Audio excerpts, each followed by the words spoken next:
लक्षात ठेवा. नेहमी काल पण तुमचं होतं, पंकजा काय वेगळी नाही. मुंडेकरांचं अंतःकरणातनं मला अनेक लोकांना त्यांचं कोण नव्हतं. आमचे वडील वारल्यानंतर कोण नव्हतं माझं बोट धरलं. त्यावेळेस माझं बोट कधी धरलं. माझ्या गळ्याची शपथ आहे,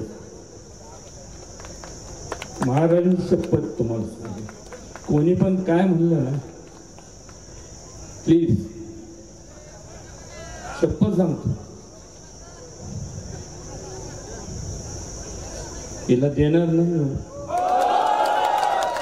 काय मी माझ्या बरोबर मी राजीनामा देतो आणि तिथून निवडून आणतो, मग बघतो तुमचं. सगळेजण हात उंचावरून महाराजांचं स्वागत करूया.